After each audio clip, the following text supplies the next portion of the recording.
നമുക്ക് എറണാകുളത്തേക്ക് ഒരു വൺ ഡേ ട്രിപ്പ് പോയാലോ? അതിന് അവിടെ ഈ ലുലുവും മറൈൻ ഡ്രൈവും ഫോർട്ട് കൊച്ചിയും ഒക്കെ അല്ലാതെ വേറെന്താ ഉള്ളേ? വേറെന്താ ഉള്ളേന്നു? ബാ, ഞങ്ങളുടെ കൂടെ വാ. എറണാകുളത്ത് പിറവത്തിനടുത്തായിട്ട് പാമ്പാക്കുട പഞ്ചായത്തിലേക്കാണ് നമ്മളിപ്പോൾ പോയിക്കൊണ്ടിരിക്കുന്നത്. ഇവിടെയാണ് അതിമനോഹരമായ ഒരു കാഴ്ച നമ്മളെ കാത്തിരിക്കുന്നത്.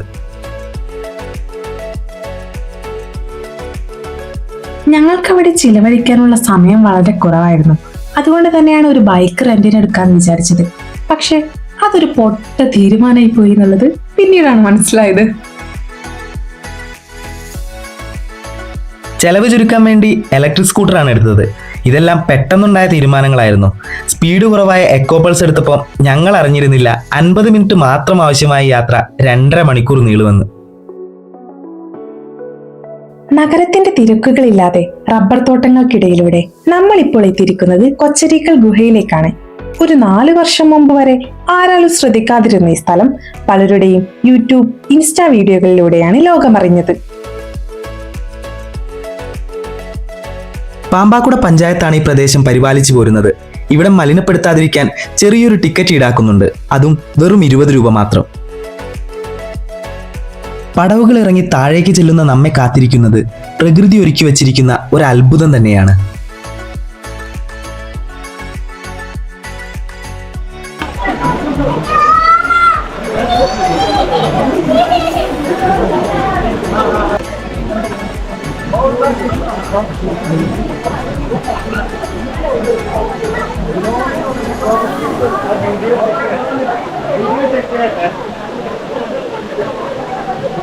പച്ചക്കുടകൾക്ക് നടുവിലായി വലിയൊരു ഗുഹയും അതിമനോഹരമായ ഒരു കുളവും. ഇത് അത്ഭുതമല്ലാതെ മറ്റെന്താണ്?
നമ്മൾ പലയിടത്തും പോയി പൈസ കൊടുത്ത് ചെയ്യുന്ന ഫിഷ് സ്പാ എല്ലാം ഇവിടെ വന്നാൽ ഫ്രീ ആയിട്ട് ചെയ്യാം.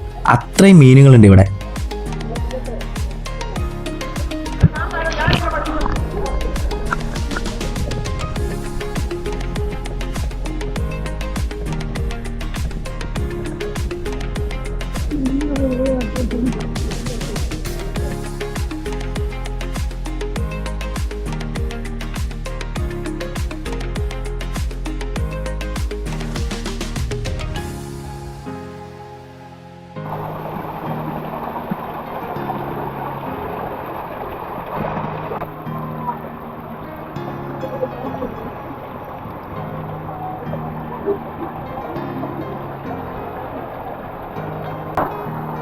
ഉറവകൾക്കിടയിലൂടെ വരുന്ന ഈ വെള്ളമാണ് ഇവിടെയുള്ള മിക്ക വീട്ടുകാരുടെയും കുടിവെള്ളം.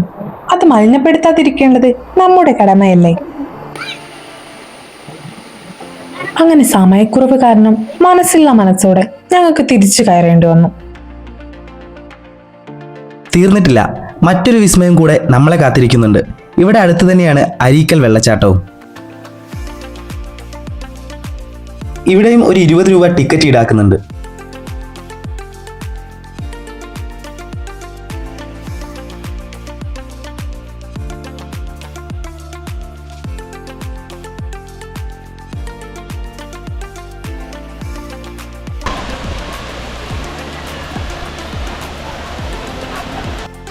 രണ്ടായിരത്തി 14 ശേഷം പ്രസിദ്ധമായ ഈ വെള്ളച്ചാട്ടം 70 അടി ഉയരത്തിൽ നിന്നാണ് താഴേക്ക് പതിക്കുന്നത്.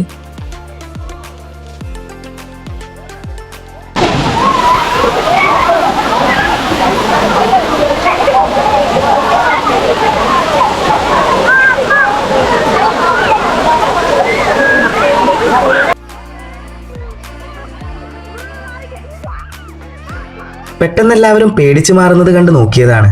വെള്ളത്തിലൂടെ ഒഴുകി വരുന്ന ഒരു നീർക്കോലിയാണ്.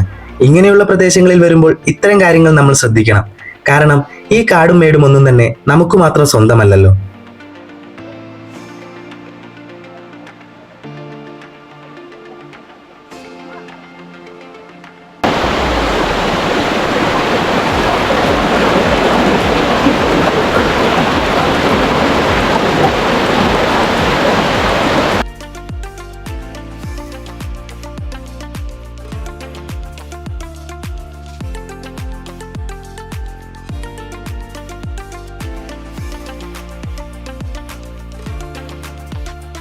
മഴയെ, ഈ കാടിനെ, ഇവിടുത്തെ ഭംഗിയെ അറിയാൻ ഈ വഴി വരുമ്പോൾ ഇതിലെ വരാം. അല്ലെങ്കിൽ ഇവിടേക്കായി സമയം കണ്ടെത്തിയാലും തെറ്റൊന്നുമില്ല. നമുക്കായി പ്രകൃതി ഇവിടെ കാത്തിരിക്കുന്നു.